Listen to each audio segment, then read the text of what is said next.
Eddard Stark had not slept in 2 days. The floor of the black cell offered no comfort, and the stale air seethed with dread. His wrists chafed against the rough iron of the manacles, and he wondered if his wife Catelyn was safe in the Vale, or if Robb was too rash in the north. Thoughts like these consumed him, swirling like a blizzard in the dead of winter. Still, even in the dim torchlight, Ned's resolve stood firm. He was tired, and every muscle in his body throbbed, yet he would not break. He replayed the scene in his head. Joffrey on the Iron Throne, shouting for punishment, Cersei leaning forward with that cold, manipulative smile, and Sansa sobbing helplessly. The memory of his confrontation with the Lannisters, the betrayal that brought him to his knees, was a wound that gnawed at his soul. The bells of the city had rung for King Robert's death mere days before, and in a single blink, the realm had erupted into chaos. It was all too swift, a savage betrayal that scattered the Starks to different corners of Westeros.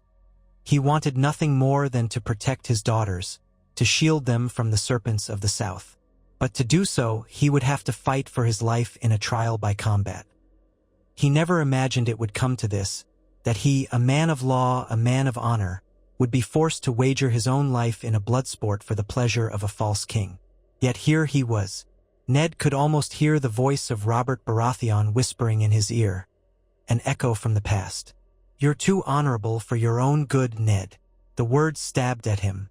Honor was what brought him here. Honor and his love for the Seven Kingdoms. That same honor prevented him from letting a false lineage claim the throne. But now, that sense of duty might cost him his head unless he bested whoever stood against him in the arena. The cell door groaned open. 2 gold-cloaked guards stepped inside, torches in hand.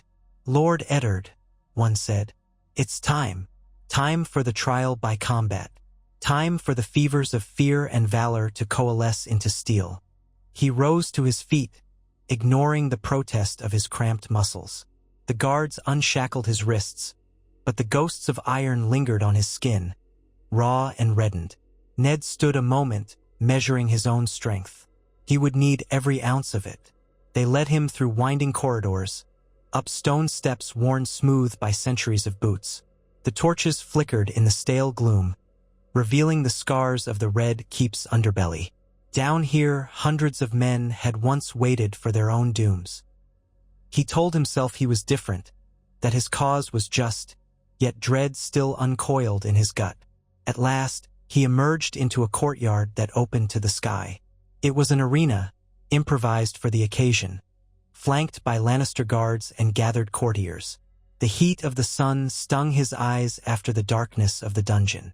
High above, on a wooden platform, Joffrey sat with his mother and the rest of the royal sycophants. Sansa was there too, her face blotched from tears. For a moment, Ned fought the urge to call out to her, but any gesture might put her more at risk. Cersei's gaze fell upon him like a snake slithering in tall grass. He breathed in, smelling the dust and sweat of the yard. A hush fell. Across from him stood Ser Barristan Selmy, the Lord Commander of the King's Guard. That gave Ned pause. He had respected Selmy for years, respected his skill and his honor. That the man was chosen as the crown's champion surprised him. Or was it the king's order? Did Barristan have a choice? But as Ned's gaze settled on Ser Barristan's lined face, he saw no malice. The old knight wore a frown, heavy with regret. The herald stepped forward, unrolling a parchment. His voice rang through the yard. "In the matter of treason against His Grace, King Joffrey Baratheon, the accused, Lord Eddard Stark, has demanded a trial by combat. Let the gods judge the truth of his cause. Should he prevail, his innocence shall be proven, and he shall go free. Should he fail, the sentence of death shall be carried out. Ser Barristan Selmy will champion the crown and the throne." A murmur swept the courtyard. Some onlookers shifted with excitement, others looked pale, aware of Ser Barristan's long and storied reputation. This was not an easy test for any man, let alone one exhausted from nights in the black cells. Ned nodded to the herald. He looked at Ser Barristan, who gave him a small, respectful nod. The hush deepened. Then Joffrey rose, a sneer playing on his youthful face. He wore the crown too large for his head, and it made him appear like a child draped in stolen regalia. Beside him, Cersei whispered something, but the young king lifted his hand, impatient to see blood spill. "Begin," he commanded. Ned took up a longsword offered by one of the guards. He tested its weight, found the balance a bit off, but there was no help for it. Ser Barristan unsheathed his own blade, a masterpiece of folded steel, shimmering in the sun. The courtyard turned silent save for the distant cry of gulls over Blackwater Bay. They moved in a slow circle, each measuring the other. Ser Barristan had the advantage of rest and a sword he knew intimately. Ned had the advantage of youth, though not by much, and the cause of truth on his side. Or so he told himself. He also had the memory of years sparring with some of the greatest knights, and while he was no tourney champion, he was a soldier from the War of the Usurper, the rebellion that placed Robert on the throne. He took solace in that. The first clash of steel echoed off the courtyard walls. Barristan tested Ned with a quick slash, easily parried. Ned stepped to the side, aiming a thrust that forced the older knight back. Dust curled around their feet. Cersei's lips twisted into a smirk. Joffrey leaned forward, enthralled by the spectacle. Ned exhaled, focusing on each swing, each block. Ser Barristan was as good as the story said it. His footwork impeccable, his sword arm steady. Twice Ned barely avoided strokes aimed at his head. The older knight feinted high, then low, nearly catching Ned's knee. Ned pivoted, returning a swing that caught Barristan's blade in a jarring lock. Their eyes met, and Barristan's expression was torn. This was no mere sport, it was life or death. The watchers craned forward. Sweat beaded on Ned's forehead. The sun felt like a relentless hammer. He saw Sansa still weeping, but sending him a look of desperate hope. He could not fail her. He pressed the attack, launching a series of overhand blows that forced Ser Barristan to yield ground. With each strike, Ned grunted from the effort. His shoulder burned, but he fought through the pain, letting adrenaline guide him. Barristan counterattacked swiftly. His blade arced with lethal grace, forcing Ned to leap back. The ring of steel on steel resounded. Each man understood the other's skill. Each step might be the last. They circled again, breathing hard. In the stands, Peter Baelish watched with restless eyes, no doubt wagering in his mind how the realm would shift if Ned Stark triumphed. Varys stood by, hands tucked into voluminous sleeves, face unreadable. Grand Maester Pycelle, stooped and trembling, kept glancing at the Boy King as though to gauge Joffrey's mood. Ned tried a thrust at Barristan's shoulder, which was swiftly batted aside. The old knight unleashed a riposte aimed at Ned's midsection. Ned twisted away, but felt the sting of steel grazing his ribs. Warmth spread under his tunic. A shallow cut, but enough to sap his strength if he wasn't careful. Pain shot through him, but he clenched his teeth. Honor, truth, he reminded himself why he fought. The realm, his daughters, the memory of Robert, the vow he had made so many years ago. He could not lose. Ser Barristan pressed him. The famed knight's skill was undeniable, and Ned knew the slightest mistake would end him. Yet he also sensed a hesitation in Barristan's movements, as if his heart wasn't in the kill. Maybe he had doubts about the boy on the throne, about the justice of this fight. Maybe, just maybe, that shred of doubt would save Ned's life. He feinted, drawing Barristan's blade aside, and then lunged. Their swords locked at the hilts, faces mere inches apart. Ned gasped for breath, smelling the salt on the knight's sweat. Barristan's voice came in a strained whisper, too low for others to hear. "Gods forgive me," he rasped, "I sorrowful." With a twist of his wrist, Ned managed to wrench his sword free and slash at Barristan's arm. Steel but flesh. The white cloak of the Kingsguard darkened with blood. Ser Barristan hissed, staggering a step back. It was not a killing blow, but it was a sign that Ned could, indeed, win. A chorus of murmurs rose from the crowd. Joffrey's face contorted with surprise and anger. Cersei's lips tightened. Sansa clenched her small hands. Barristan coughed, rallying himself. His eyes locked on Ned's with an unspoken apology. "Yield," Ned said under his breath. "Yield, Ser Barristan." "I cannot," the knight answered, voice thick with duty. "The king's justice." He lunged again. Their blades met in a flurry of strikes. Ned felt his muscles tremble, a wave of exhaustion that threatened to overwhelm him. The wound at his side pulsed. Barristan was losing blood, but he was still formidable. At last, Ned seized an opening, stepping inside Barristan's guard. With a swift, brutal motion, he brought the pommel of his sword down on the old knight's temple. Barristan's eyes rolled back, and he crumpled to the ground, sword clattering away. A stunned silence gripped the onlookers. Barristan Selmy, once called Barristan the Bold, legendary for his prowess, lay on the ground, unconscious. Ned panted, blood seeping from his side. For a moment, he could not believe what had happened. He had prevailed. The realm stood poised on a knife's edge.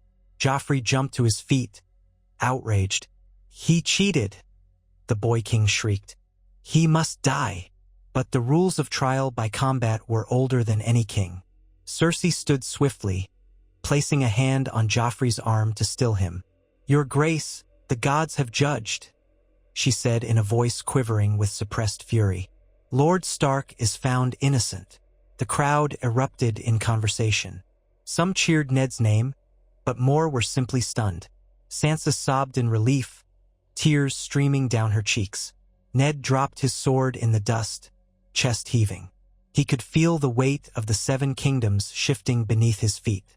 He had been ready to die this day, but he lived, and that changed everything.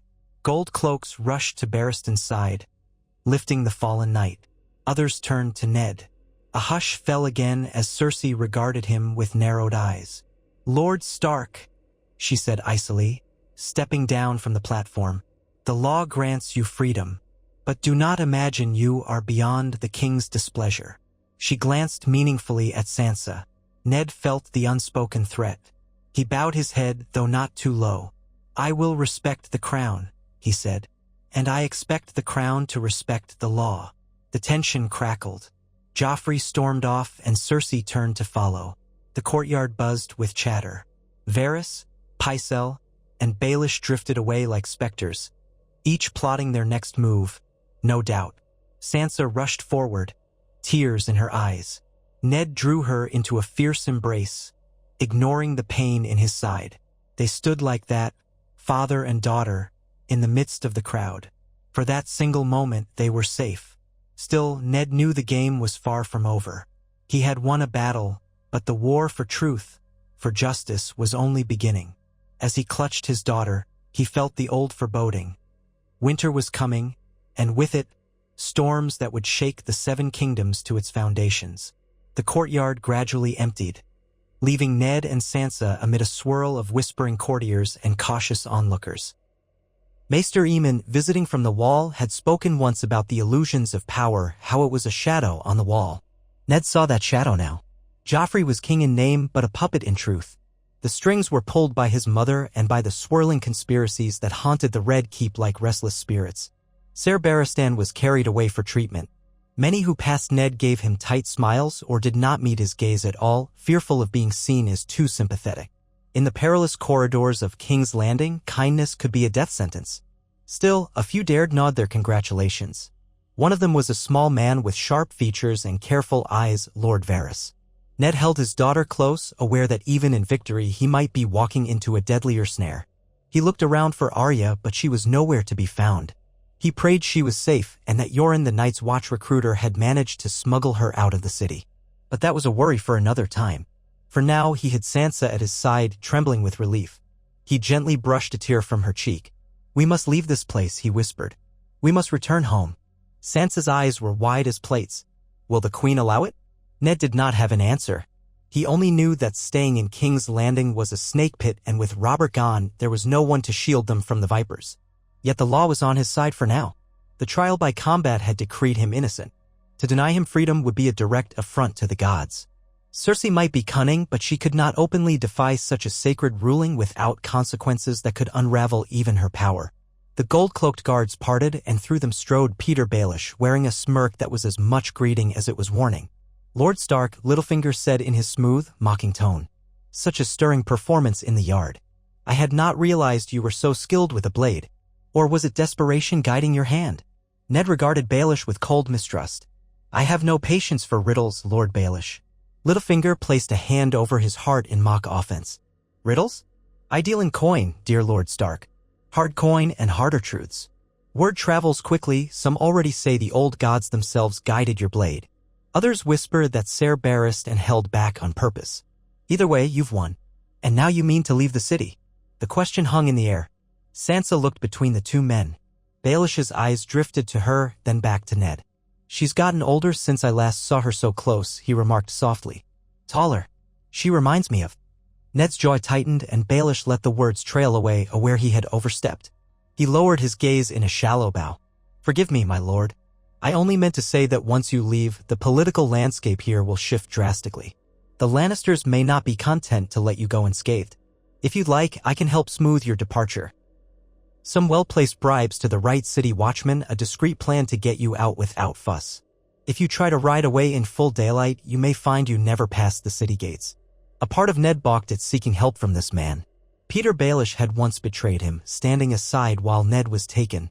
But the city watch was also under Baelish's financial influence.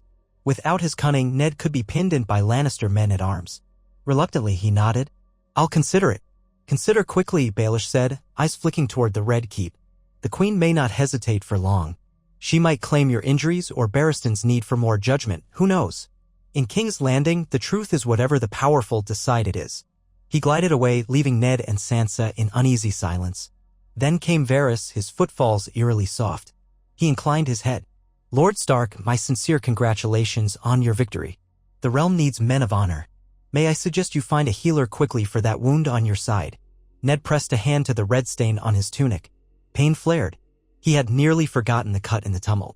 "I will," he said, "but more pressing is finding a way out." Varys nodded, glancing around as if the walls had ears. "Yes, you must flee. The Queen will not break the law in the open, but there are ways to turn even a mild infection lethal, ways to poison your food or wine, ways to stir an angry crowd. You are not safe here, Lord Stark, even if the gods have proclaimed your innocence." Sansa trembled. "Father, I want to go home." He placed a reassuring hand on her shoulder. "We will." Varys bowed slightly. "I will do what I can to delay any immediate moves against you. But do not tarry, my lord. Should you need my assistance, you have but to ask." Ned gave him a tight nod, unsure how far to trust the Master of Whisperers. The web of alliances and agendas was too tangled for him to unravel in the little time he had. All he knew was that he had to leave King's Landing with his daughter, and quickly. They found Maester Pycelle lurking in a corner of the courtyard, wringing his hands. Upon seeing Ned, Pycelle stiffened. "Lord Stark, that was quite an ordeal," he said. "I can offer you some poultices to ensure that wound does not fester." Ned bit back a retort, knowing Pycelle was more Lannister stooge than a true maester. But he needed medical help, and so he nodded curtly. "Very well." Sansa walked close beside him as they followed Pycelle to a small chamber in the maester's tower. Two silent novices brought warm water and clean bandages. Pycelle examined the wound with trembling hands. "A shallow cut, but you've lost some blood. You must rest." Ned grunted as the maester applied a stinging salve.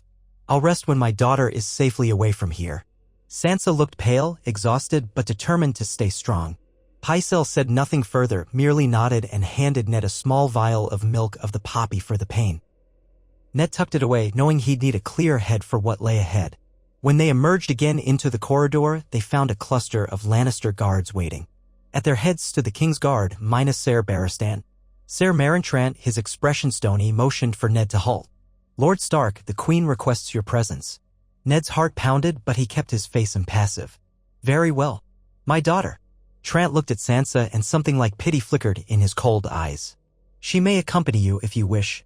They were escorted through the winding halls, past tapestries depicting Targaryen conquests and Baratheon triumphs. At last, they reached the council chamber where Cersei stood by a tall window, hands folded. Bright sunlight framed her slender figure, and her green eyes glinted like cut glass. Joffrey lounged on a high-backed chair, one leg draped over the arm as though he owned the castle and every living soul within. Which by title he did, but the face he wore was that of a spoiled boy more than a king. Cersei turned as they entered. "Lord Stark," she said, her tone as smooth as polished ice. "We are all so pleased to see you on your feet. I trust Maester Pycelle has attended to your injuries." Ned inclined his head, standing straight despite the pain. "He has." "Good." Her gaze flicked to Sansa, then back to Ned. "Your daughter is a sweet child, my lord. I'd hate for any harm to befall her." Ned's jaw tightened at the implied threat. He forced calm into his voice. "What is it you want from me, your grace?" Cersei's lips curved into a thin smile. "No need to bristle, Lord Stark. The trial by combat may have proven your innocence in the eyes of the gods, but you must realize the city is still restless. War threatens on every border, thanks to your son and Lady Catelyn's brash actions in the Vale. Tywin Lannister marshals forces in the west. Your eldest son, I hear, calls banners in the north. The realm stands on a precipice." He said nothing. She continued, stepping closer. "I propose a truce of sorts. For the sake of peace. You will remain in King's Landing as the king's advisor, let us say, to ensure your good behavior. And in return, your daughter will be treated as an honored ward of the court. No harm will come to her." Anger flared in Ned's eyes. He could see what she was doing, keeping him hostage under the guise of an advisor with Sansa as a further insurance. I was declared innocent, he reminded her. Innocent, yes, but not unbound. One does not simply walk away from his duty to the crown, especially after sowing seeds of doubt about Joffrey's birthright. The unspoken tension lay between them like a drawn sword. Ned struggled to keep his composure. My duty is to the realm, your grace. Precisely. And the realm needs stability. War in the Riverlands will tear the kingdom apart. I'm sure you do not wish more bloodshed.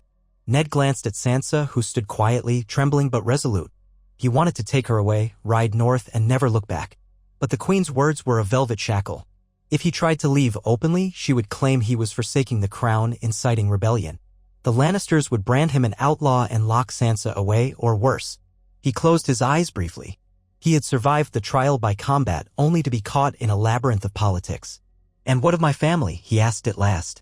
My wife, my other children? Shall I never see them again? Cersei shrugged, feigning magnanimity. If they kneel before the king and pledge loyalty, the crown might be merciful. As for you, we need your sober counsel here. Silence stretched. In his heart, Ned knew that staying was a mistake, a slow death. But he saw no alternative that would keep Sansa safe. The queen had maneuvered him into a corner as deftly as any of Tywin's generals on the field. He forced himself to speak. As you say, your grace. Joffrey grinned maliciously, drumming his fingers on the arm of his chair. You'll stay, and if you prove loyal, maybe I'll grant you a keep somewhere. But cross me again, Stark, and I'll have your head spiked on the walls. Ned's anger roiled, but he swallowed it, reminding himself that Joffrey was just a tool in Cersei's hands. He bowed stiffly. I live to serve the realm, your grace. Cersei's smile widened. Excellent. You may go. The king will call upon you soon. Ned turned, placing a comforting hand on Sansa's shoulder, and together they left the council chamber, the Lannister guards trailing behind. As they navigated the corridor, Sansa looked up, her face tight with fear. Father, are we really staying? His heart ached at her trembling voice. For now, he said, voice low. We must be cautious. The queen holds too many cards. Sansa bit her lip. She was just a girl thrust into a world of daggers and whispers. Ned wanted to comfort her, but words felt hollow. She had witnessed betrayal, cruelty, and her father's near execution. She would never again be the innocent girl who dreamed of courtly love and gallant knights. They returned to the Tower of the Hand only to find it crawling with guards bearing Lannister livery. Ned's men, what few remained, stood off to the side, guarded expressions on their faces. One of them stepped forward to greet him. My lord, they've come and seized the tower, saying it's the king's property now.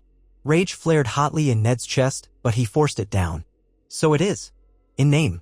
We'll find other quarters. But the guards blocked him as he tried to pass. Orders, my lord. No one is to enter the private chambers unless escorted by a sworn brother of the king's guard. Ned frowned.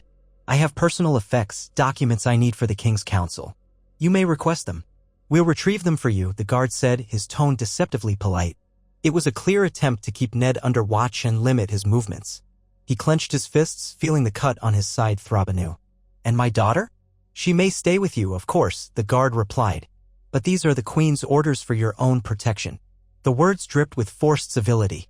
Ned suspected that if he pressed, violence would ensue. He could see the coiled tension in the men's posture, the subtle threat in their eyes. Sansa clung to his arm. He exhaled, nodding once. We'll find a place to rest, he said.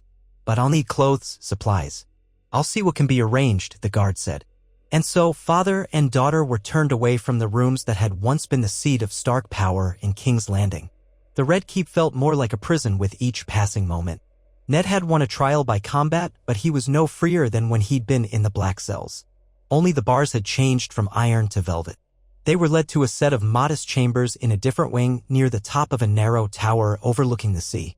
The room was sparsely furnished with a single window and a large bed draped in dusty curtains. A second smaller bed was brought in for Sansa. Ned asked for extra blankets as the knights could still carry a chill, but the servants only bowed and departed without fulfilling the request. He sank onto the edge of the bed, pressing a hand to his side.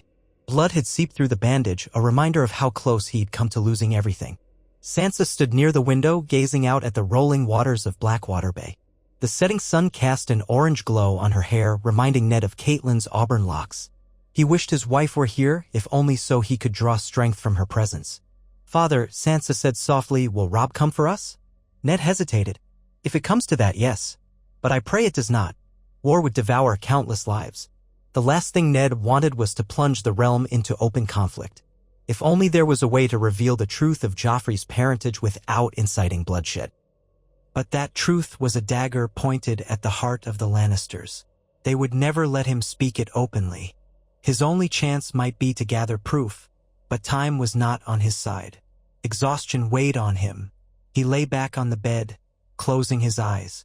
Sleep tugged at him, but he fought to stay awake until he saw Sansa settle into her own bed. For a long while, he listened to the muffled sounds of the Red Keep, guards changing shifts, distant music from a feast, the moaning of the wind through the tower. He remembered Winterfell then, the quiet hush of the Godswood, the warmth of family dinners, the crackling hearth in the great hall. At length, he drifted into a restless slumber. His dreams were filled with flashes of sword fights and weeping children, of Robert's booming laughter turning into an agonized roar. He saw the Iron Throne bathed in blood, and a direwolf locked in chains. He dreamt of a blizzard so fierce it swallowed the world. Morning light roused him. His side throbbed, and he found Sansa already awake, staring at him with anxious eyes. She'd slept in her dress, unwilling to change into a nightgown under the uncertain watch of the Lannister guards. Ned slowly pushed himself upright, groaning at the stiffness in his limbs. "We should try to see the king," he said. "If I'm to be his advisor, I must speak with him about the pressing issues of the realm." Sansa nodded. She was subdued, the terror of yesterday's events still weighing on her. Ned tried to give her a reassuring smile. "Do you wish to stay here while I go?" She shook her head vigorously. "No, father. I don't want to be alone here." So together, they ventured into the corridors once more. Lannister guards flanked their door, trailing them like shadows. The halls were alive with the bustle of courtiers, messengers, and servants. Whispers followed Ned wherever he went. Rumors that the hand of the king had bested Barristan Selmy in single combat, that the old gods had intervened, that the entire match was rigged. The truth, as always, was lost in the swirl of gossip. At the throne room, they were greeted by another Kingsguard, Ser Boros Blunt, who informed them that King Joffrey was otherwise occupied. Ned insisted. He was the hand, by rightful appointment, of the late King Robert. Ser Boros only shrugged. "His Grace is dining with the Queen and Prince Tommen. He may see you later, or he may not." Fuming silently, Ned had no choice but to withdraw. His position had been undermined at every turn. He realized it would be easier to uproot a weirwood than to gain a proper audience with the so-called king. As they turned away, a hooded figure approached. Ned tensed, hand going to the hilt of the dagger he was allowed to keep. Then the figure lifted the hood slightly, revealing a familiar face. Yoren of the Night's Watch, the man he had met when King Robert was still alive. Relief flooded Ned. "Yoren," he muttered under his breath. "What are you doing here?" Yoren nodded a greeting. "I've come for recruits, but mostly I've been keeping an eye on your youngest girl." A spark of hope ignited in Ned's chest. "Arya? Is she safe?" Yoren gave a curt nod. "Safe as can be under the circumstances. I'm planning to slip her out of the city. You should come too, Lord Stark. There's talk on the streets that Lannister men may be closing the gates, arresting anyone heading north." Ned glanced at Sansa, who listened with wide eyes. The thought of Arya alone and frightened had tormented him for days. But if Yoren had found her, she stood a chance of escaping. Still, what of Sansa? He could not leave her behind. He spoke quietly. "I can't leave Sansa here, and the Queen would never allow us to depart openly. She's determined to keep me under her watch." Yoren spat on the floor. "The city's in turmoil. Already, I've seen tensions rising. Gold cloaks on every corner. You need to decide soon, Lord Stark. The Night's Watch is impartial in these matters, but we can't linger forever. If you and Sansa can make it to the docks, I have a ship's captain who might be persuaded to take you north." Ned's heart pounded with the weight of the decision. If they tried to flee and were caught, the Lannisters would have every excuse to brand them as traitors. That would put Robb and the rest of the North in greater danger. But if they stayed, they remained pawns in Cersei's game. Sansa gripped her father's arm. "What about Mother? And Bran and Rickon? We have to get home." Home. Winterfell. The word was a bomb and a burden all at once. Ned studied Yoren's weathered face, noting the urgency in his gaze. The Night's Watch brother was risking much even by speaking to him. We need a plan. Give me a day to think. Yoren made to argue, but something in Ned's expression silenced him. He nodded. One day. I'll be at the mud gate come sundown tomorrow. If you don't show, I'll assume you've chosen another path. He glanced at Sansa. Best keep the girl close, my lord. These are dangerous times. With that, he slipped away into the throng of courtiers, vanishing like a wraith. Ned was left with the echo of his own heartbeat hammering in his ears. He turned, guiding Sansa down a side corridor, trying to stay clear of prying eyes. We must be careful, he said softly. If the queen learns of this plan, she'll kill us, Sansa finished, voice trembling. They made their way back to the cramped chamber that now served as their quarters. Once inside, Ned carefully closed the door. Sansa collapsed onto the bed, burying her face in her hands. He sat beside her, placing a hand on her shoulder. Sansa, I need you to be strong. Tears glistened on her lashes. I'm trying, father. I know, he said gently, but we have to find a way out of the city without drawing the queen's suspicion. If Yoren can truly help us, that may be our best chance. She lifted her head, her voice small but determined. I'll do whatever it takes. Ned felt a flicker of pride. In the north, even a young girl could have a spine of steel when the winter winds blew cold. He gave her a small nod. Good. Now try to rest. I'll speak with Lord Baelish. He offered assistance, and for once I may have to accept. Sansa stared at him. But can we trust him? Trust. Ned sighed. No, but he may want to see me leave King's Landing. Removing me from the game could open opportunities for him. Sometimes, you use a man's ambition against him.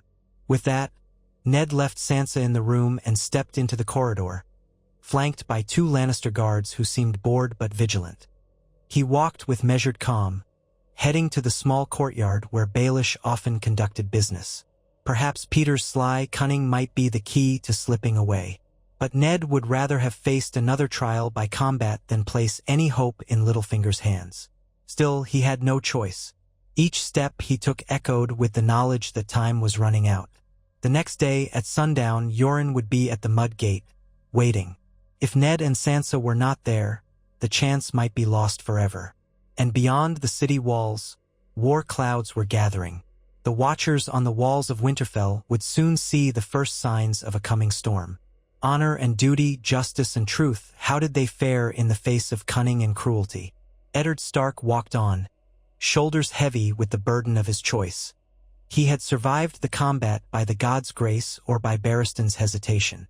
But would he survive the labyrinth of intrigues that waited for him in the very heart of the realm's power? He could almost hear the winds of winter at his back. One misstep and the entire north might pay the price. Baelish was waiting near a fountain surrounded by marble statues of long-dead kings, the cool trickle of water masking whispered conversations. As Ned approached, Littlefinger held out a hand in false camaraderie. Ned clasped it briefly, only to maintain appearances, then released it as though it burned. So, Baelish drawled. To what do I owe the pleasure? Last we spoke, you were rather reluctant to accept my help. Ned fixed him with a steady gaze. Circumstances change. I need safe passage out of the city for myself and my daughter, ideally by tomorrow evening. Can you arrange it? Baelish's brows rose. That soon? You waste no time. But such urgent requests demand resources. He gave a thin, knowing smile. Ned understood the game. Name your price, he said tersely. I might ask for a future favor, an opportunity that only the Lord of Winterfell could grant. But for now, let's keep it simpler, gold. Enough to persuade the right people to look the other way at the gates, or to ensure a guard shift changes a few moments late. Ned ground his teeth. He had little access to gold now. The Tower of the Hand was seized, and the Starks' personal treasury might already be in Lannister hands. I have limited funds available. Baelish shrugged. I have my own reserves. But I'm not a charity, Lord Stark. If I do this for you, I want to promise that when you reclaim your seat in Winterfell, you'll remember who helped you. Despite the distaste curling in his stomach, Ned had no leverage to bargain. He nodded, hating himself for it. Agreed. Baelish's eyes gleamed with satisfaction. Excellent. The trickiest part is evading the Queen's watchers. She'll have the city watch combing the streets if she suspects you're fleeing. So we'll stage a diversion." Ned lifted an eyebrow. "A diversion?" "A brawl, a fire, a riot, something to draw the attention of the gold cloaks. In that confusion, you and your daughter will slip through the mud gate. My men will guide you to a small skiff waiting in the bay. Once you're past the harbor, you'll switch ships to one heading north." Ned's stomach turned at the idea of innocent people potentially hurt in some orchestrated chaos. But he saw no other path. The city was already a tinderbox. Perhaps one small flame would not change much in the grand scheme of things. What time? Baelish tapped a finger to his lips, calculating. Just before sundown would be best. The shift changes at twilight. We'll arrange for the riot to spark then. He studied Ned's face, reading the reluctance etched there. "I know you disapprove, my lord. But the Lannisters will not hand you your freedom politely." Ned sighed, rubbing the bandage at his side. "Just do it." As Baelish turned to leave, he looked back. "And, Lord Stark? When you're safe in the north, do remember who facilitated this. The future is uncertain and alliances shift like sand in an hourglass. I'd prefer to remain on the winning side." Ned's lips thinned. "Farewell, Baelish." He left the courtyard, feeling unclean as though he'd waded through a swamp. Yet necessity demanded he dirty his hands. If it meant saving Sansa and possibly reuniting with Arya, he would walk through the filth of every alley in King's Landing. That night, Ned returned to his cramped chamber, heart pounding with the enormity of the plan. Sansa waited, pacing the floor in her shift, eyes anxious. "Did he agree?" she asked the moment Ned walked in. "Yes. We have a plan," Ned replied, closing the door behind him. "We'll leave tomorrow before sundown." Relief mingled with fear in Sansa's eyes. She clutched her hands together. "Will it work?" "We have to try. Yoren will be near the mud gate. Littlefinger will stir up trouble to distract the guards. We slip out in the chaos." Ned paused, placing a gentle hand on her shoulder. "If something goes wrong, you run to Yoren. Tell him who you are. He'll protect you." Tears welled in her eyes, but she blinked them away. "Yes, father." He embraced her, feeling the tremor in her frame. "Get some rest. Tomorrow will be dangerous." For once, exhaustion did not bring immediate sleep. Ned lay on the bed, staring at the ceiling, plagued by 1,000 doubts. What if the Queen anticipated their move? What if Baelish betrayed him? He had Sansa's safety to consider. And what of Arya, still hiding somewhere in the city? At last, he drifted into a shallow, fitful sleep. Darkness pressed in, haunted by the scent of winter roses and the whisper of names long dead. He thought of his sister, Lyanna, and the vows he had made at her bedside. He remembered Robert's laughter, now silenced by wine and treachery. The days when the world seemed simpler were gone, replaced by a labyrinth of secrets and lies. Morning came too soon. Ned dressed in plain clothing, discarding the fineries that marked him as a highborn lord. Sansa did the same, braiding her auburn hair beneath a modest hood. They dared not carry much. A few coins, a dagger, and the clothes on their backs. Anything else might slow them. The hours crawled. Lannister guards strolled past their door, but none seemed suspicious. Ned played the role of a compliant counselor, waiting for the king's summons that never came. By midday, he and Sansa moved about the keep, feigning normalcy, each step riddled with tension. At one point, they saw Cersei crossing the hall in a swirl of emerald silk. She spared Ned a piercing glance but said nothing. No doubt she was planning her own webs of intrigue, always the spider in the center of it all. Finally, the sun dipped toward the horizon, painting the sky in bands of gold and violet. Ned took a steadying breath. "It's time," he whispered to Sansa. Together, they slipped from their room and descended the tower. The Lannister guards posted outside did not intervene, likely having no orders beyond restricting them from the Tower of the Hand. They thought Ned was resigned to his captivity, unaware of the cunning swirling just beneath the surface.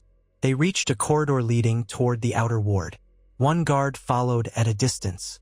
Ned had anticipated this. As he and Sansa emerged into the courtyard, shouts Eru.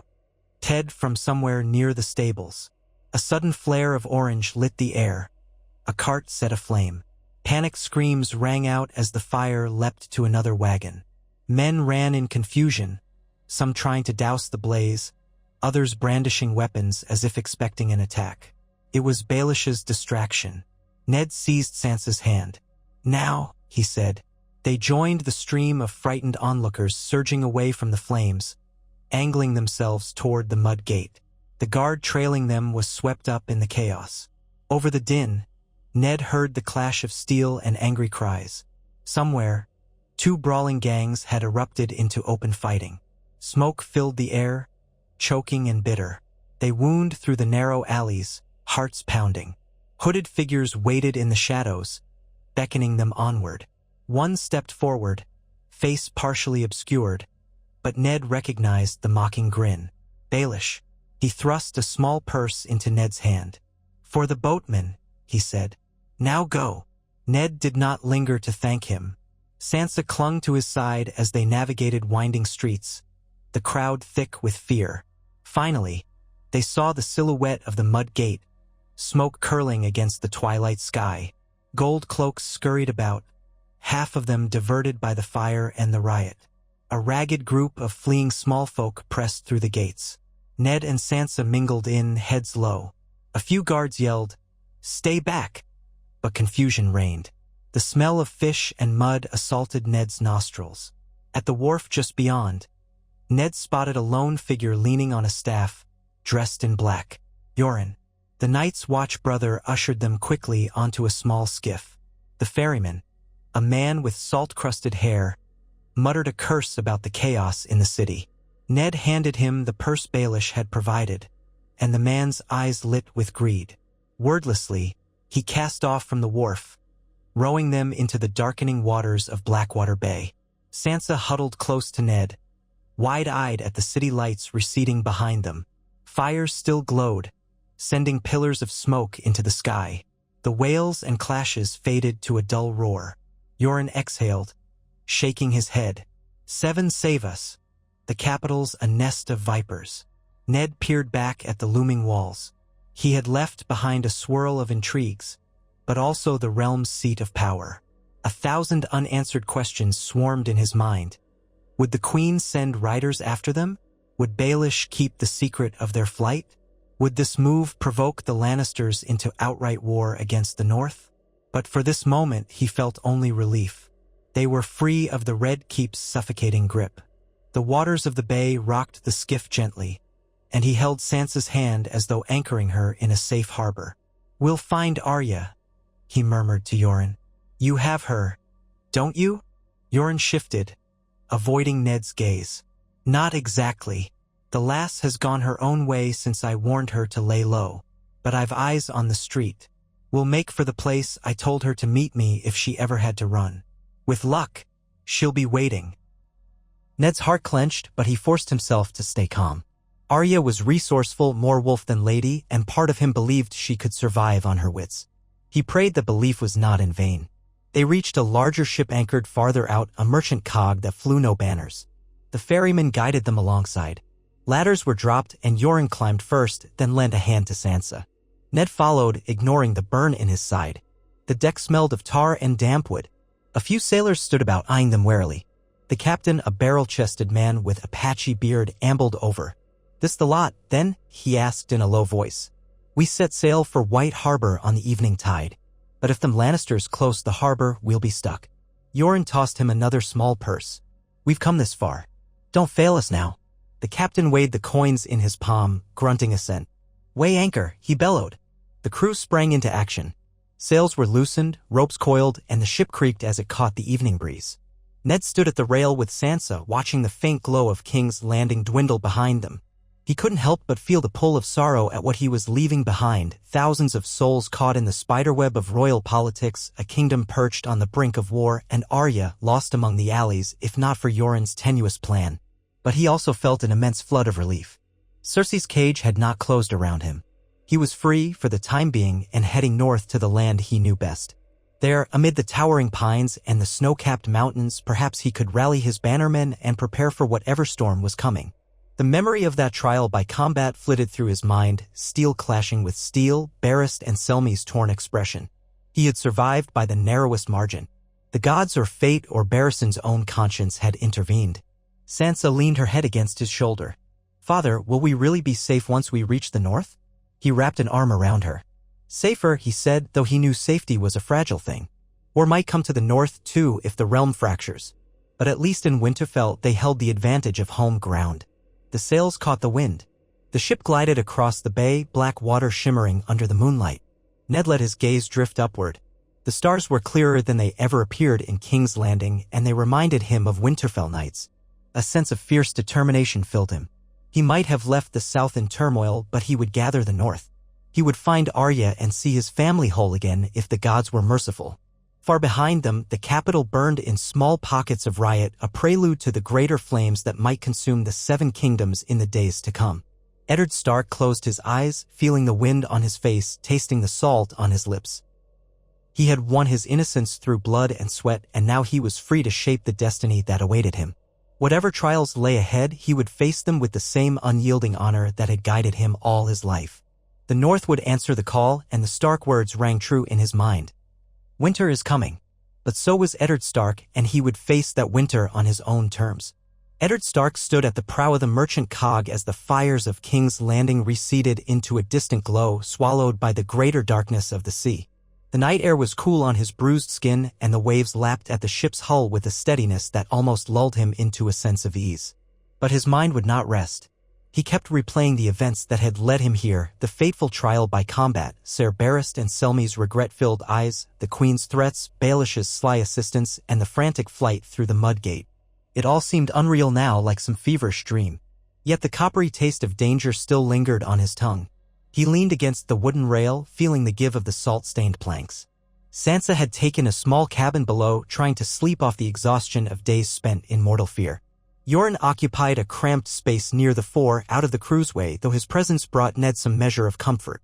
The old recruiter for the Night's Watch had no stake in politics, only in men's survival. Ned appreciated that simplicity in a world grown too complicated. As the sails caught the night breeze, the ship glided faster across the waters of Blackwater Bay, leaving behind all the skullduggery of the Red Keep. For the first time since Robert's death, Ned felt a trembling sense of hope. The plan was to sail to White Harbor, that loyal port in the north, seat of House Manderly. From there, he would gather what was left of his scattered alliances, ensure Sansa's safety, and pray that Arya found her way to them. The fact that his middle daughter was not already on the boat weighed on him like an anchor. Yoren had given him no guarantee, only the chance that Arya might be found and spirited north by another route. Yet he knew his girl had a wild spirit and a hidden courage that often surprised him. If anyone could slip away from the Queen's clutches, it was Arya. She was a wolf through and through. The next day dawned in a sullen haze, the sun's disk hidden behind layers of pale, ragged cloud. A stiff breeze rolled across the deck, rattling the rigging. Ned emerged from his cramped bunk, feeling every ache in his body. The wound on his side tugged uncomfortably, reminding him that even though he had bested Ser Barristan, the fight had been close. He dared not remove the bandages, recalling Maester Pycelle's grudgingly applied salve. It seemed to be holding off infection for now. As he stepped onto the deck, he found Sansa already there, wrapped in a cloak to keep out the chill. She stared at the horizon, eyes rimmed with red but resolute. He approached quietly. "Are you well?" he asked, resting a hand on her shoulder. She nodded, though her lips trembled. "I miss Arya," she said. "I miss Mother. I miss them all, Father." The heartbreak in her voice was raw. "And I'm frightened.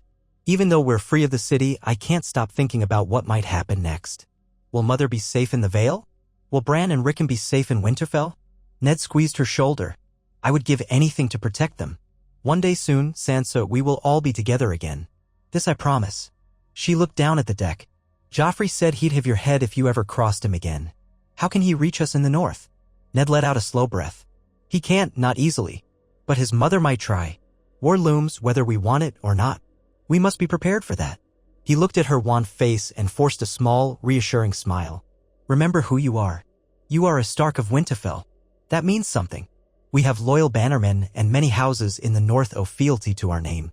If the Lannisters move against us, they will not do so lightly." Sansa nodded, though he could see the flicker of uncertainty in her eyes. She had grown up on tales of heroism and songs of gallant knights. Reality had shattered those illusions, yet in their place a tempered strength was forming.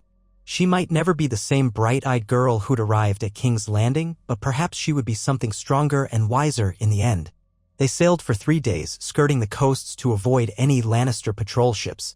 The captain grumbled about the slower route, but he was being paid well enough not to argue. Ned rarely left the deck, finding the open air a balm after the cloying halls of the Red Keep. At times he and Yoren would speak in hushed tones near the bow, discussing the possibility of contacting House Aaron or House Tully if they could confirm that Caitlin was indeed in the Vale. Ned harbored a fragile hope that Lady Lisa might support him, even if her temperament was fickle. The Eyrie was all but impregnable, and if the Vale joined forces with the North, it would create a formidable barrier to any southern invasion. Sansa did her best to keep a calm facade, but Ned noticed the way she clutched her cloak when the conversation turned to possible battles. She wanted peace, no doubt, but peace seemed a distant dream so long as the Lannisters remained in power. By night, she would whisper prayers to the Seven, hoping they might shield her family. Ned tried not to discourage her devotions. In such troubled times, any comfort was valuable. On the evening of the third day, the captain approached them with an uneasy expression. "Lord Stark," he began, glancing warily at Yoren, "we're nearing the Bight. The seas can be treacherous, especially if there's a storm. There are also rumors of Iron-born raiders off the coast. Might be safer to swing wide." "That'd add at least another day, maybe two." Ned ran a hand over the stubble on his jaw. "We can't risk the Iron-born. Not if they're prowling. Balon Greyjoy might see my flight as an opportunity. Swing wide. We must reach White Harbor safely." The captain nodded. "Aye, my lord. We'll do as you say. But that means we'll be out of sight of land for a time, so if there's a storm, we'd best pray it's a gentle one." They angled the sails to head farther out to sea. The wind picked up and gulls circled overhead, their cries echoing across the slate-gray waters. By the time darkness fell, the ship was pitching more heavily and the snap of canvas resounded in the gloom. Ned stood on the quarterdeck, gripping the rail to keep his balance. Sansa had taken refuge below, her stomach roiling with seasickness. He thought about the child she had been just a year ago and felt a pang of sorrow for all she had lost: illusions, innocence, the dream of marrying a shining prince. Fate had shown her a crueler reality. Dawn came with howling winds and the crash of rain. The storm turned the sea into a heaving monster that threatened to swallow the small cog-hole. Runnels of water streamed across the deck as the sailors battled to reef the sails. Ned helped where he could, though he was no seaman.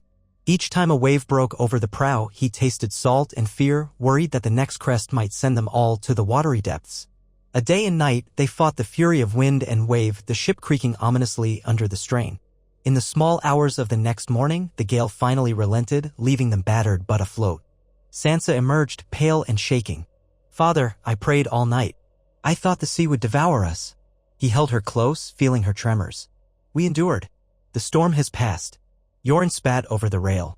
"I've seen worse gales beyond the wall, but not by much." He ran a hand through his scraggly hair. "Seems the gods are giving us trials at every turn." Ned grimaced. "If this is the price of freedom from the south, I'll pay it." He looked around at the soaked, exhausted crew. The sails were in tatters, the mast had splintered in places, and the provisions were damp. Yet they still had hope. "We should be near White Harbor soon." It took another 2 days before the waters calmed enough for the captain to chart a more direct course toward the mouth of the White Knife. The storms had blown them off their intended route, forcing them to rely on the sun's position and the faint outlines of distant headlands. Each day felt like an eternity, with Ned torn between the urgency to reach northern soil and the dread of what might await him there. Robb had been calling the northern banners, or so rumor said. What if the boy had marched south already, or found himself in a precarious standoff with Tywin Lannister's host? Ned had no ravens to confirm or deny these fears, only the flicker of hope that, once on land, he could gather news more quickly. At last, on a cold afternoon, the watchman atop the mast shouted that he spied familiar landmarks. The sky had cleared to a pale blue, and the horizon revealed a coastline dotted with pine and rocky bluffs. The ship changed course, gliding toward a wide estuary where the White Knife flowed into the sea. As they approached, gulls reappeared, crying overhead, and the air smelled of brine mixed with evergreen. Ned's heart soared at the scent of home, the north in every breath. Even Sansa stood straighter, as though the land itself offered her renewed strength. A day later, the towers of White Harbor came into view. The sea-green banners of House Manderley flapped in the breeze atop the walls. The city rose on both banks of the river, protected by stout walls of pale stone.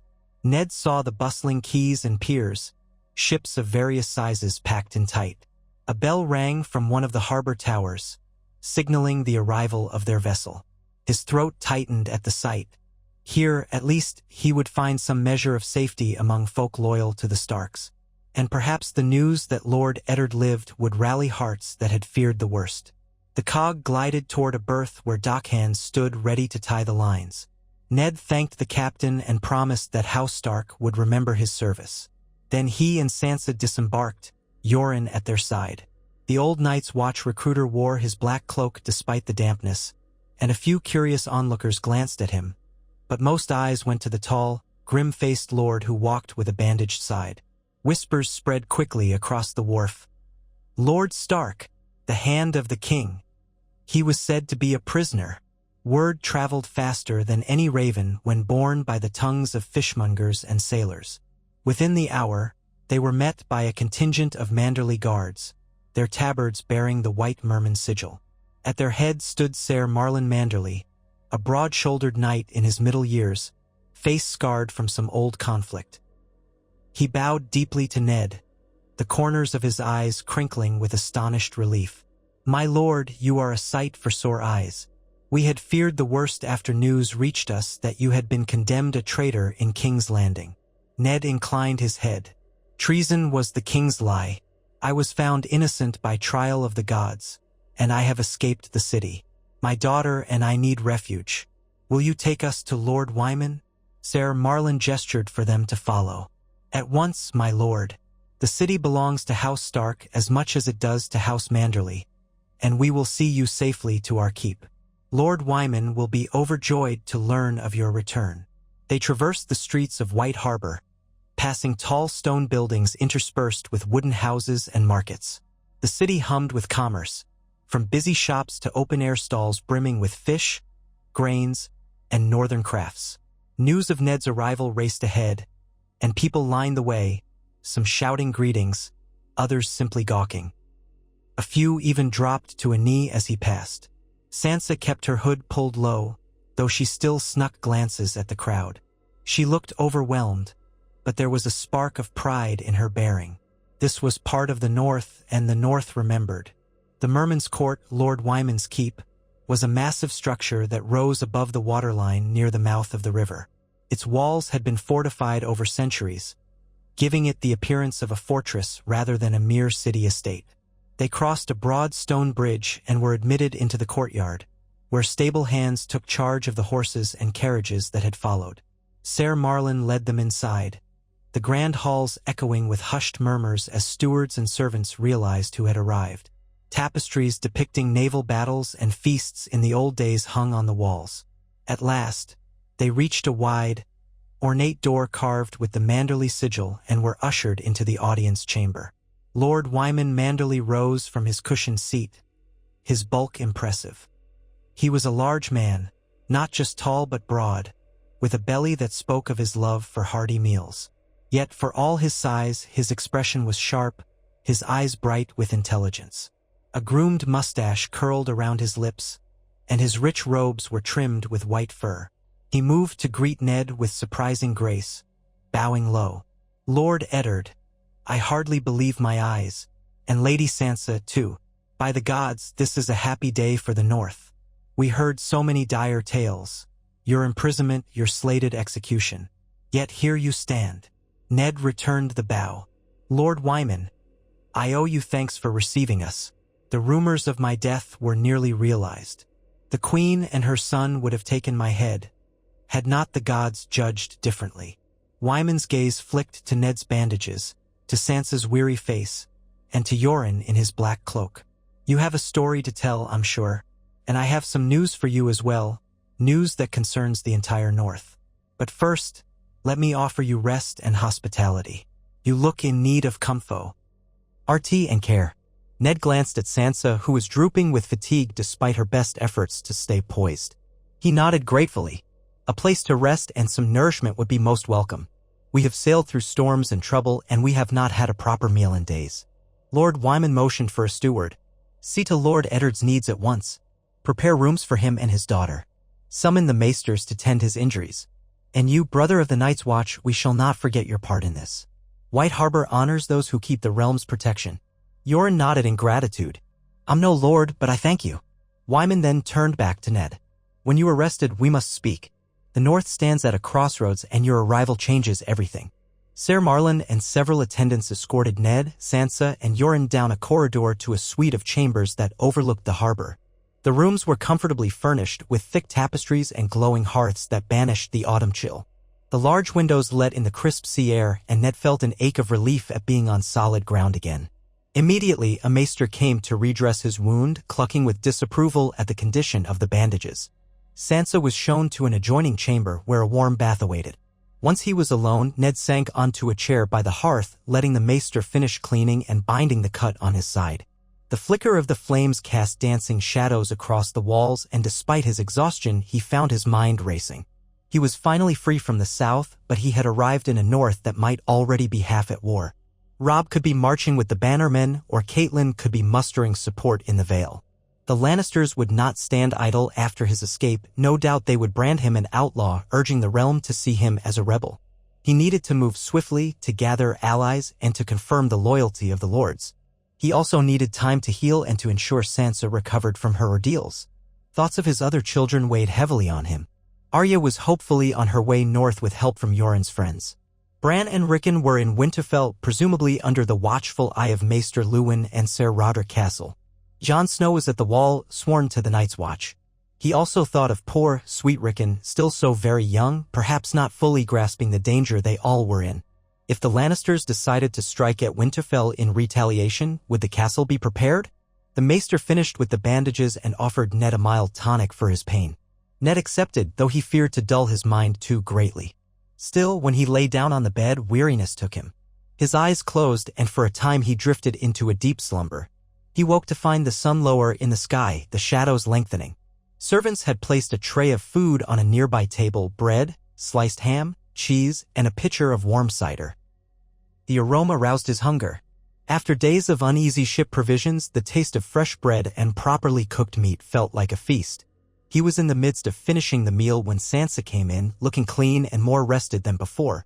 She wore a simple gown provided by the household staff, and though her face was still thin from stress, there was a spark of relief in her eyes at being among northern folk. "Father," she said softly, taking a seat near the hearth. "Lord Wyman's daughter, Willa, visited me while you slept. She said the city is abuzz with excitement that we've arrived. She also said there's news of Robb, that he's called the banners at Moat Cailin and might be marching south." Ned set his cup of cider down. "We need to speak with Lord Wyman as soon as we can. I would know exactly what Robb has done and how far the conflict has spread. If the Lannisters have taken the Riverlands, we must move carefully." Sansa bowed her head. "She also told me that some lords of the north are divided, father. Some want immediate war. Others fear that it will bring ruin." Ned sighed, rubbing a hand across his forehead. "The north is strong, but it's vast and news travels slowly. Not every lord will see the same path. That's why we must be prudent." A knock at the door interrupted them. The steward bowed, announcing that Lord Wyman awaited their presence in his solar. Ned rose carefully, feeling the tug of the bandages, and motioned for Sansa to accompany him. The steward led them through a labyrinth of corridors to a private chamber on the keep's second floor. Thick carpets covered the stone floor, and a spread of maps lay across an oak table in the center. Tapers burned in ornate stands, casting a warm light over Lord Wyman Manderley, who stood examining the lines of the maps with a pensive expression. At his side was Willa Manderley, a girl in her early 20s, whose soft features bore a quiet resolve. Lord Wyman turned as they entered and offered a deep bow once more. "Lord Stark, Lady Sansa, I trust you found some respite. Your presence here is a blessing. We have much to discuss." Ned inclined his head. "Indeed, my lord. I would know the state of the realm. My last reliable news came from King's Landing, which is to say, not reliable at all." Lord Wyman gestured for them to approach the table. "A great many things have transpired since you left the capital. First and foremost, your son Robb has called the banners." The lords of the north answered in force. They gathered at Moat Cailin, and by reports, they have now moved into the Riverlands. The Lannisters attacked the Tully lands, your wife's kin, and they've laid waste to several villages.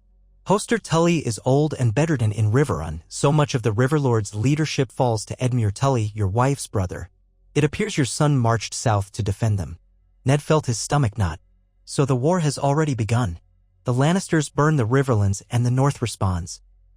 "Has there been open battle yet?" Wyman nodded gravely. "There have been skirmishes. Tywin Lannister commands a large host and his son Jaime leads another. The reports are murky, but it seems the Lannisters have been trying to draw the Stark forces out for a decisive engagement. Robb has outmaneuvered them so far, crossing the green fork of the Trident with cunning. Some say he is as skilled as a man twice his age. Others say he's simply lucky. Sansa gasped softly. Robb on the battlefield. He's so young. Ned's heart pounded. He felt torn between pride and fear. He's as old as I was when I rode with your grandfather to war, he told her gently. Then, to Lord Wyman, what news of the Vale? Has my wife rallied any knights there? Lord Wyman exhaled. Lady Lysa has kept the Eyrie closed to outsiders. She refuses to commit troops, claiming neutrality. But the Vale lords are uneasy. They remember Jon Arryn's friendship with you, and some are eager to ride at your side if given a leader. Yet Lysa holds the young Lord Robert Arryn, and that alone may keep them penned. Ned clenched a fist. Then the Vale is lost to us for now. What of the Crown's position? Surely they have spread the tale that I'm a traitor. Wyman grimaced. Indeed. Ravens came from King's Landing, bearing the official seal of King Joffrey, naming you a rebel who plotted to seize the throne. They demand all loyal subjects deliver your head. But most in the North laugh at such nonsense. There is, however, disquiet in some lesser houses who fear the power of the Lannisters. Word is that after you escaped, the Queen declared you guilty anyway, though you'd been proven innocent by the gods. She claims the trial was rigged and that you used sorcery or some other nonsense. Many see through it, but it sows seeds of doubt. Ned grimaced. Cersei's cunning knows no bounds, and she has the throne and its resources behind her. If she whips the southern lords into a frenzy, we could face an overwhelming tide of enemies. Lord Wyman nodded. Which is why your presence here is vital. If the North learns its rightful lord still lives, it will galvanize them. Many of the mountain clans, the Umbers, the Karstarks, the Boltons, they all marched under your son's banner, but to have their liege lord leading them would be an even greater rallying cry. Ned's shoulders ached with the weight of duty. I must go to them then. I must find Robb and support him. But the question is how to do so safely. Tywin Lannister's forces control much of the land beyond the Neck, and we risk being cut off. Also, my wound is not fully healed. Sansa looked at her father with alarm. You're in no condition to ride into another war, father. Wyman's daughter, Willa, spoke up for the first time. The truth is that White Harbor stands as a gateway to the south for the North's trade. If war spreads further, we shall be forced to close our gates or risk Lannister reprisals on our shipping. My father has been preparing defenses, but we must remain open as long as we can, for the North depends on supplies from trade. Wyman patted her hand gently. Thank you, child. She speaks the truth. We walk a fine line. If we seal White Harbor too soon, we starve ourselves and our neighbors of vital goods. If we remain open too long, the Lannisters might attempt a naval blockade. He turned back to Ned. You and Lady Sansa are welcome to stay as long as you wish. The lords of the North must know you live. Perhaps you might send ravens to your bannermen, calling them to your side here. Then you can march together to join your son. Ned considered the idea. A concentration of forces in White Harbor would draw the Lannisters like flies to honey. Do we have enough men to hold such a siege? Wyman spread his hands. We have a decent force, but not enough to stand against the combined might of the Westerlands. We would need the support of the other northern houses in numbers large enough to deter any direct assault. The Manderleys stand by the Starks, now and forever, but we are but one house. Ned nodded slowly, the outlines of a plan forming in his mind. Then let us send word to the major houses of the North. Let them know their lord has returned. We shall ask them to gather here at White Harbor to hold council on how to proceed. If we can form a united front, we may then march south to aid Robb, or we might compel Tywin to negotiate. One thing is certain. We cannot leave my son to fight alone in the Riverlands. Wyman's expression softened. Spoken like a true Stark. I will dispatch ravens tonight, bearing your seal. The lords will come, or at least I hope they will. Once they see you, living and resolute, they will remember their oaths. Ned thanked him, feeling a mixture of gratitude and trepidation. He looked at Sansa, whose hands were clasped tightly before her. She offered a small nod, as though lending him her silent support. There was no turning back. The lines had been drawn, the war begun, and the North had to act or be consumed by the flames of Lannister ambition. Within the next few days, ravens winged their way to the far corners of the North, each scroll sealed with the dire wolf of House Stark. The message was brief but unmistakable. Ned Stark lives. The rumors of his treason and death are false. All loyal bannermen are summoned to White Harbor for a great council to decide how the North will answer the threat from King's Landing. Meanwhile, Ned stayed as Lord Wyman's guest, recovering from his wound under the maester's care and ensuring that Sansa regained her strength. Yoren continued to watch from the sidelines, occasionally slipping out into the city's alleyways in search of any word on Arya. He found none. Yet each day Ned prayed that his younger daughter had escaped the capital's snares. He also wondered about the fate of Ser Barristan Selmy, the knight he had bested but not killed.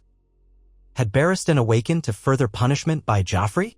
Did the Lannisters cast him aside? The Kingsguard was known for unwavering loyalty, but Barristan was an honorable man. Perhaps he had doubts about serving such a king.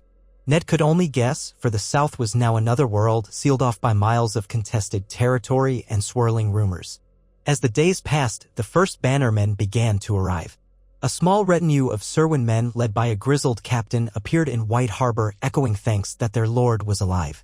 Next came a band of Mormonts from Bear Island, formidable warriors with no nonsense about them. Then House Glover, House Tallheart, House Hornwood, their forces trickling in.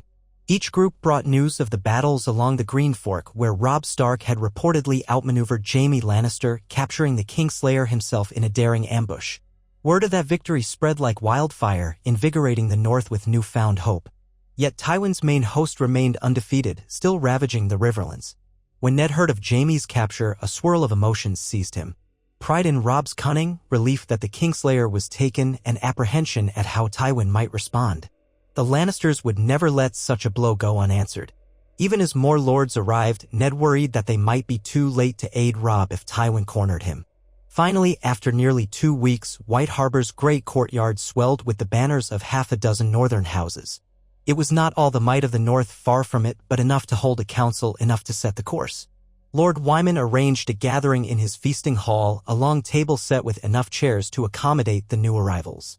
Servants bustled about bringing ale, mulled wine, and platters of hot food, but the mood was not one of festivity.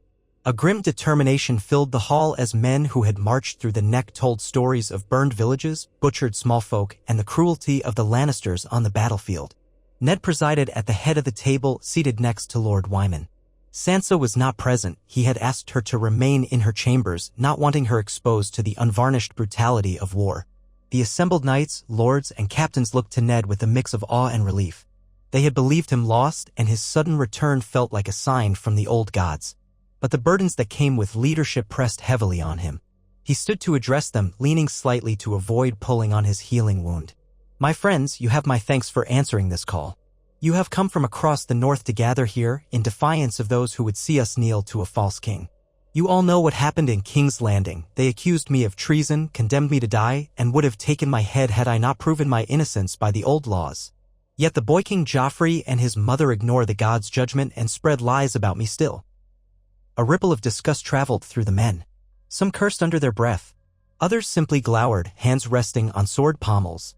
Ned continued, "Our son Robb Stark has marched south to the Riverlands, joining House Tully in their defense against the Lannisters' aggression. He has already tasted victory, capturing Jaime Lannister himself. But Tywin's main force yet remains in the field. Robb cannot stand alone forever. A lord with a thick beard and a face weathered by northern winter's rose."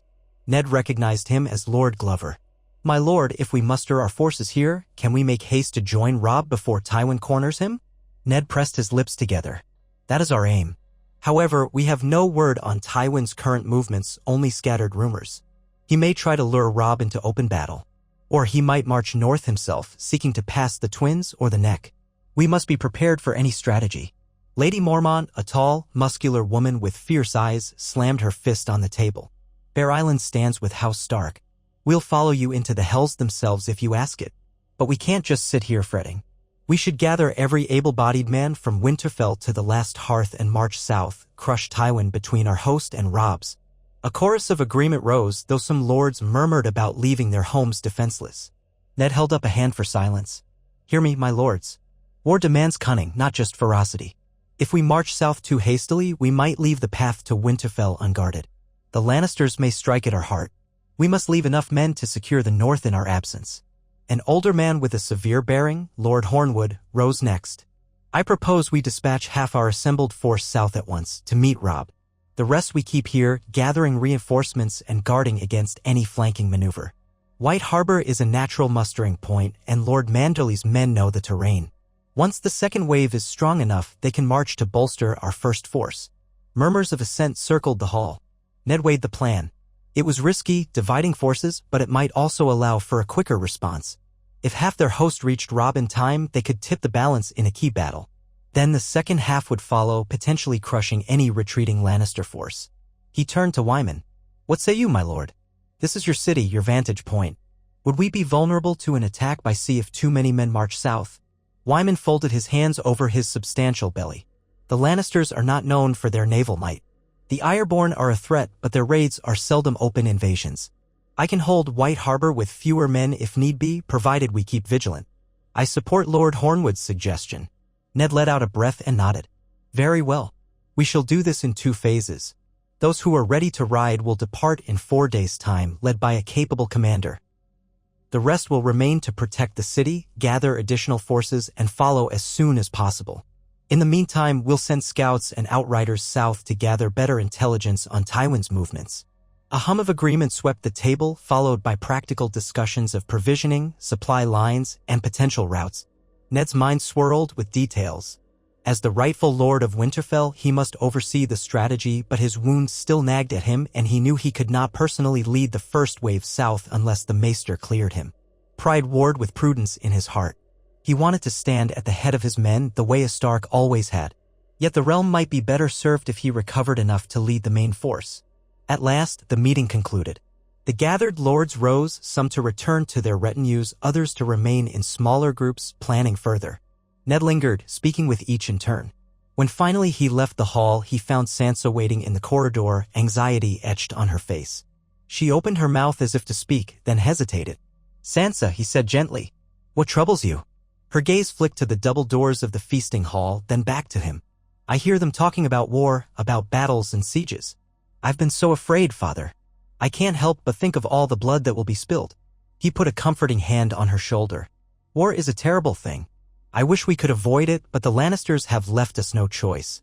They moved against our kin, and your brother has taken the field. Now we must ensure he is not left alone. I promise, Sansa, we will do everything in our power to end this as swiftly as possible. She nodded, her eyes downcast. I trust you, father. I never thought life would turn into such darkness and fear. I used to dream of songs and tournaments. Ned's heart constricted at the loss of her innocence. We all had dreams once.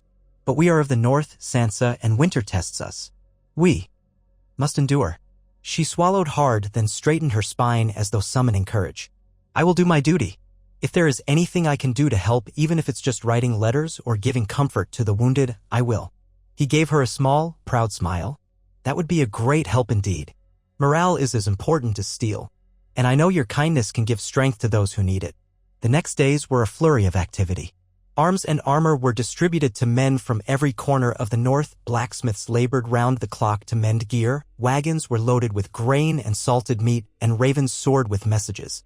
Ned conferred with the returning scouts, gleaning bits of intelligence about Tywin's whereabouts.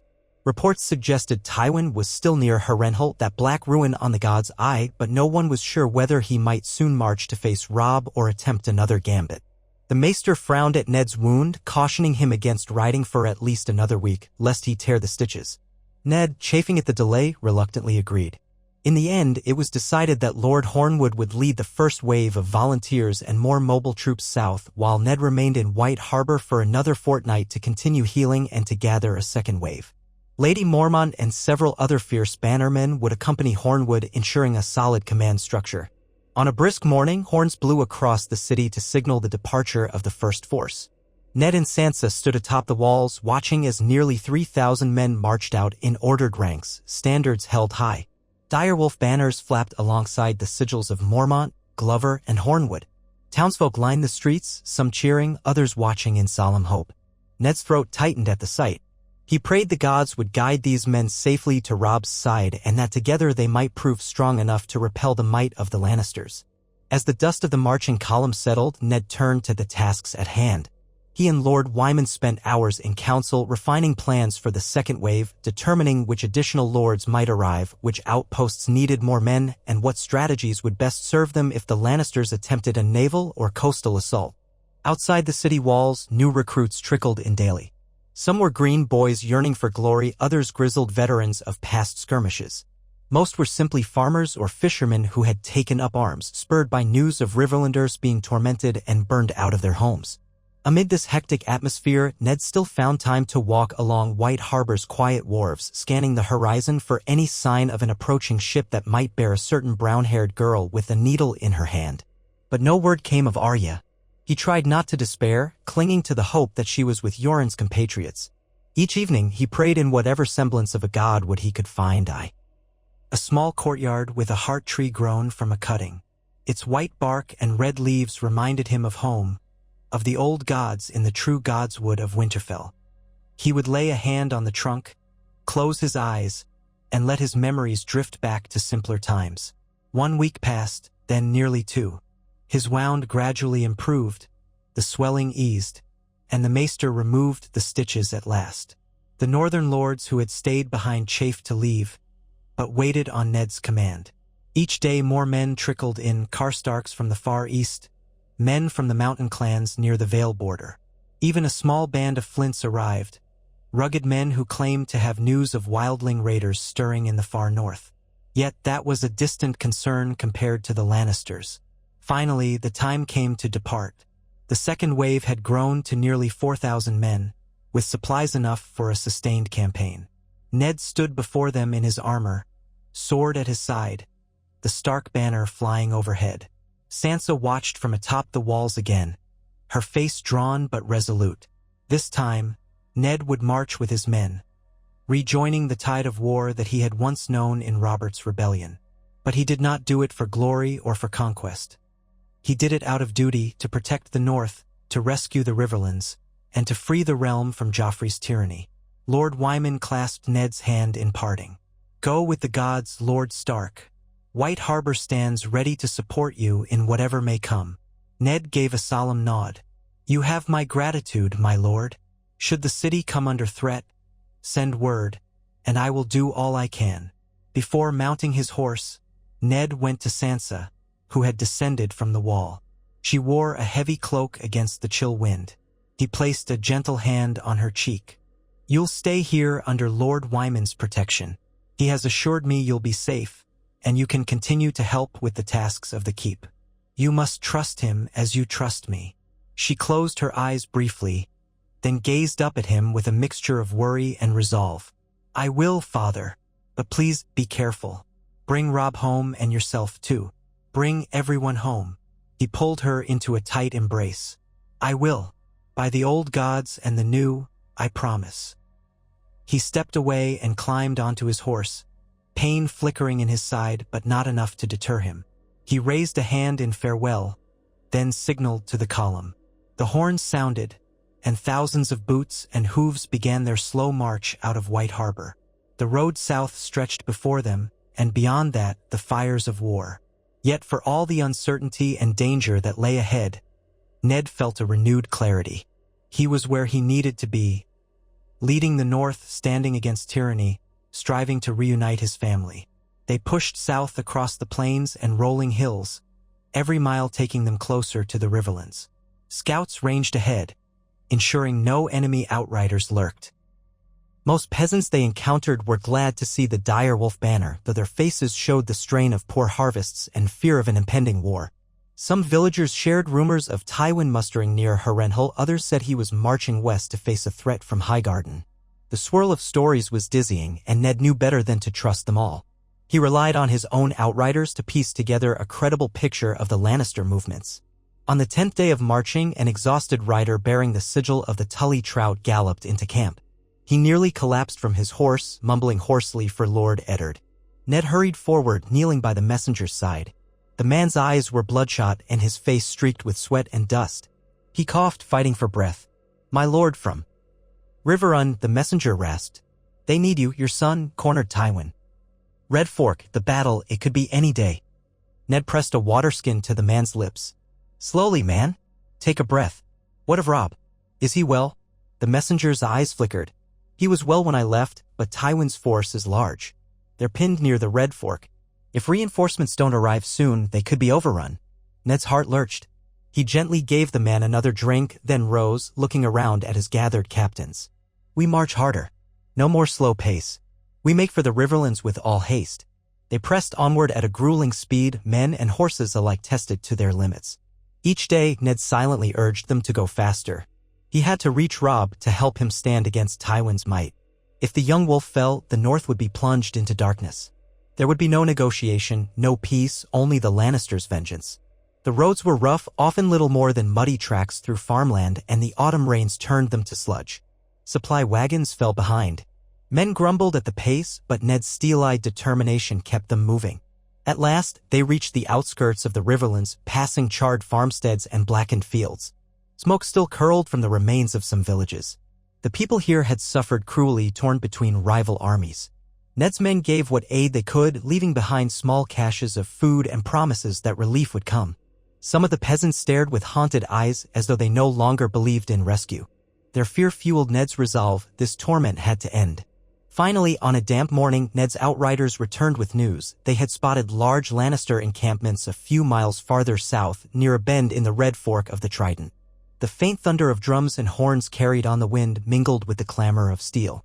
The outriders also reported seeing Stark banners on the far side of the river. Robb's host was not far. The battle lines seemed set. Ned gathered his captains. We must strike swiftly.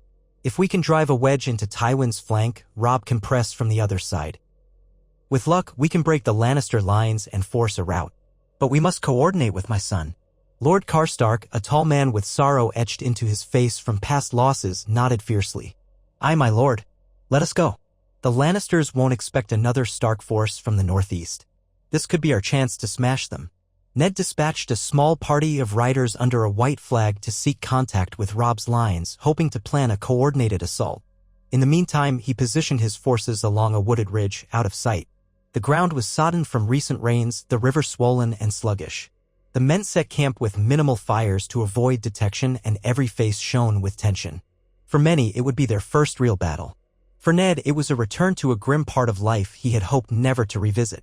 As twilight crept across the sky, one of the white flag riders returned, leading a young knight whose tabard bore the dire Wolf of Stark. The knight dismounted and bowed in haste. My lord, I bring word from your son. He knows of your approach and welcomes it. He says that at dawn he will feign a withdrawal to lure Tywin's vanguard across the ford. Once they engage, he bids you to strike at the Lannister rear. With the Kingslayer captive, Tywin's men may be unsteady if attacked from two sides.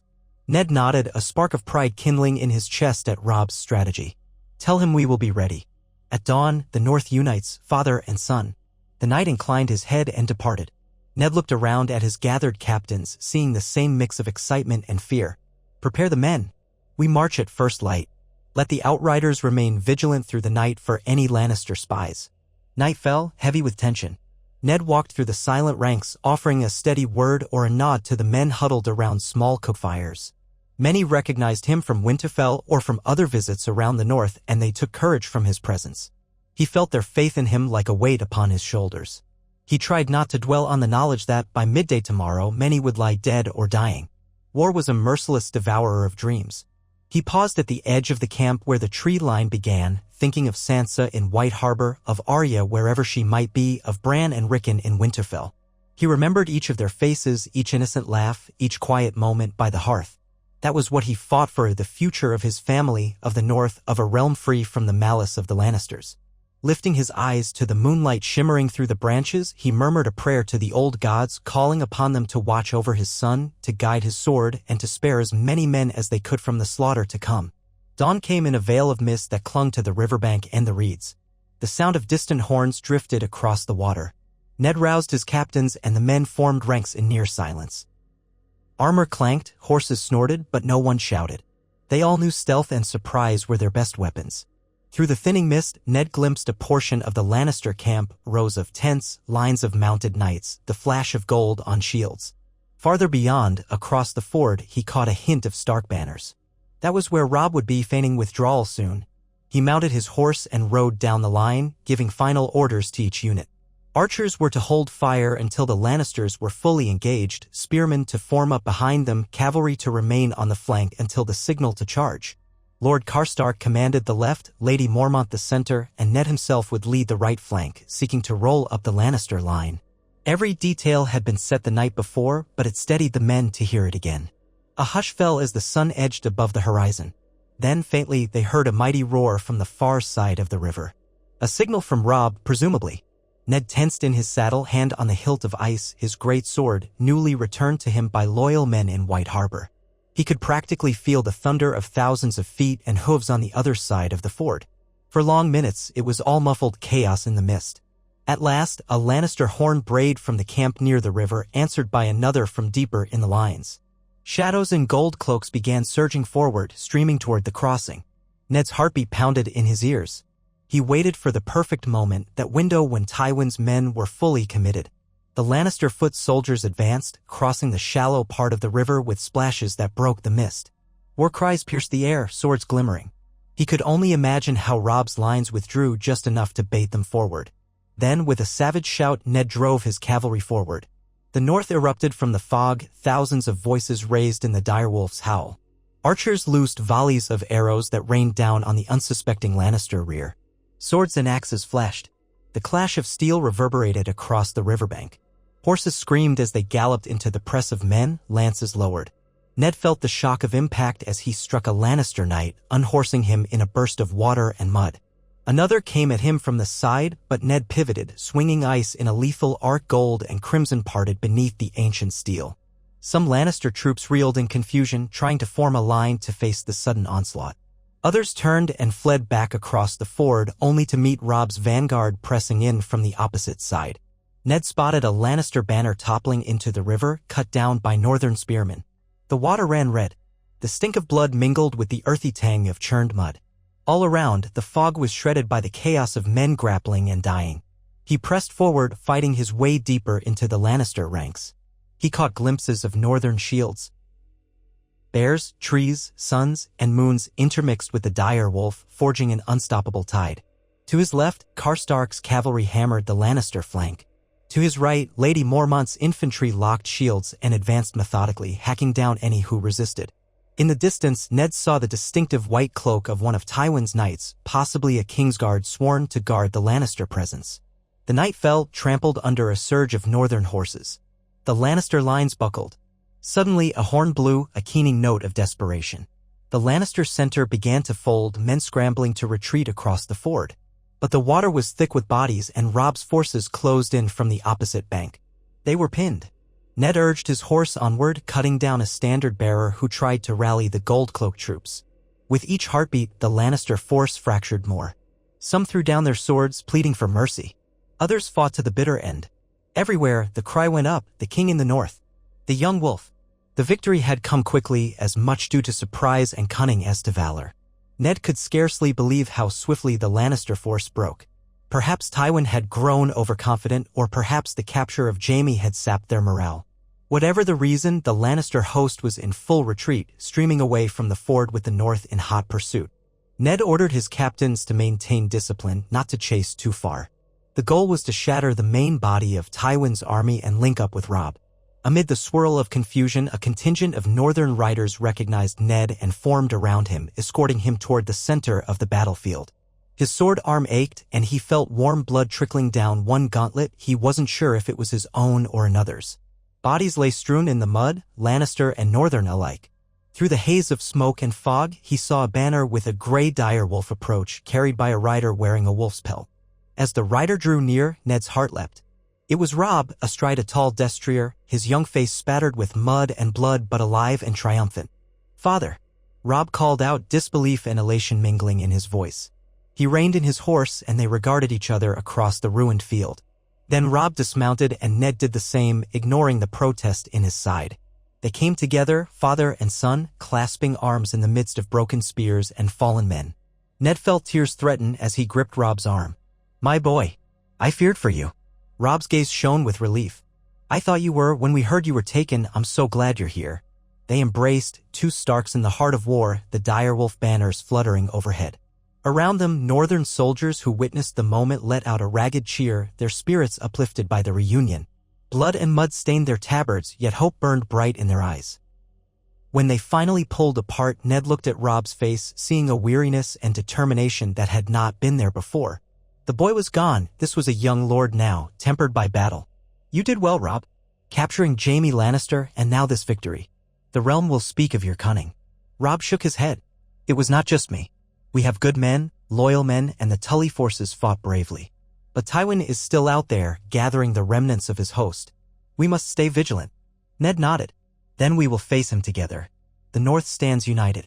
There, upon the banks of the Red Fork, with the battered remains of a Lannister army in retreat, father and son forged a new chapter in the war. The trials and betrayals of King's Landing had led them to this moment, and though more blood would be spilled before peace could be won, the Starks were together again, and their resolve was as unyielding as the winter snows that birthed them. They had defied a cruel fate. They had endured the storm. And with each passing day, the name Stark once again rang through the land, a promise that honor and courage might yet reclaim the Seven Kingdoms from the shadows of deceit.